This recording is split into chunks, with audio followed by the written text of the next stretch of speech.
Irrespective of the changing situation, the message is going to be the same. Doesn't matter whether the speaker happens to be Peter or all 12 apostles, whether it's Stephen, who's not an apostle at all, or Philip, who's also not an apostle, whether it happens to be Paul or even Apollos. That it doesn't make any difference whether the speaker is one person or another, the message stays the same.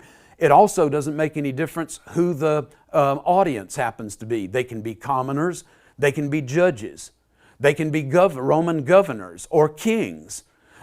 These can be in the form of a sermon or of a speech. It doesn't make any difference whether these presentations of the good news happen in the land of Israel or happen out in the diaspora or the Greco-Roman world at large.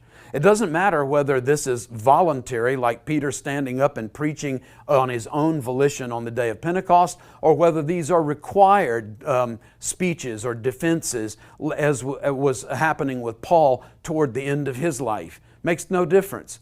Whether the audience is Jewish or whether they're Gentile or whether the audience is mixed, both Jewish and Gentile, the message stays the same. It doesn't matter whether it's a Jewish court, we talked about the Sanhedrin or the Sanhedrin, or whether it's a Roman court, as before Felix and Festus and Agrippa, these Roman courts that are taking place toward the end of the book of Acts. And it doesn't matter about the means of presentation. And by that I mean Paul will speak to a Jewish synagogue in Acts 13, and he will talk about the great things that God has done in redeeming a people to Himself. The major events in what we call redemptive history. Doesn't matter if it's that or if it's a group of Greek philosophers and just commoners, pagans in the city of Athens.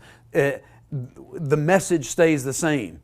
Whether it's Paul recounting the great acts of redemptive history as recorded in the Hebrew Bible, or he's using quotes from Greek Roman poets who are talking about how badly we need God and how we grope for Him and how we're in need of being changed by Him, even though we were originally created by Him.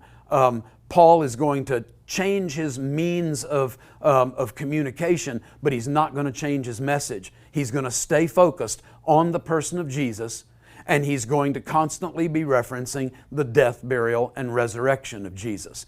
That is an important point for our world today, because whether it's rap music or whether it's some dramatic presentation, a Christmas cantata, or Christian rock music, the message has got to be focused on Jesus. And not just generally focused on Jesus. Isn't God good? Isn't Jesus merciful? Jesus has done wonderful things to provide for forgiveness, but specifically His death, burial, and resurrection. If we are going to proclaim the apostolic message, and we've seen it over and over and over in the book of Acts, then the focus has got to be on Jesus, and then more specifically, His death, burial, and resurrection. So, when we're looking at the book of Acts, by means of constant repetition, Luke has demonstrated, he's given evidence to us over and over and over that this is not exceptional. This is not determined by where someone is or who the person is speaking happens to be or who the audience is. It's all over the place in the book of Acts in multiple contexts, that the messaging of the early church focused on the death, burial, and resurrection of Jesus. Matters not about these changing contexts. The focus still is on Jesus and His death, burial, and resurrection. We also have noted in previous segments that Luke is pushing this agenda of the first century church being the standard, being the benchmark, being the exemplar. It's not the 21st century church. It's not us. We're not the ones that are setting the benchmark. It's this first century church that does so. So the goal then for the 21st century church is to be ever more and more and more like the dynamics that mark that first century church.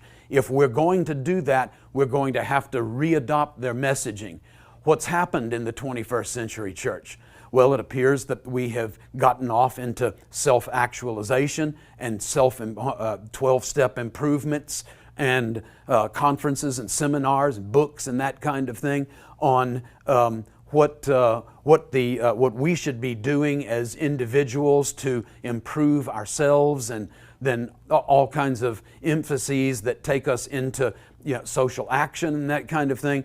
But if it's not bathed in this constant emphasis on the death, burial, and resurrection of God's Son, Jesus, then we're off message. If it's out of balance and the primary focus is not on this death, burial, and resurrection of Jesus, it doesn't matter how good, it doesn't matter how philanthropic, it doesn't matter how well-intended our actions or our preaching and teaching are, we're off message according to this exemplar, this first century church. And by the way, yes, it was the first century church that turned their world upside down, not the 21st century church.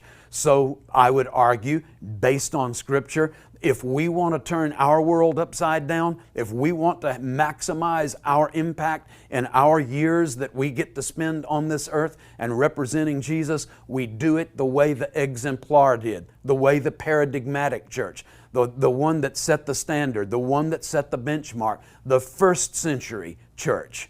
If they focused on the death, burial, and resurrection of Jesus, then the 21st century church needs to do exactly the same.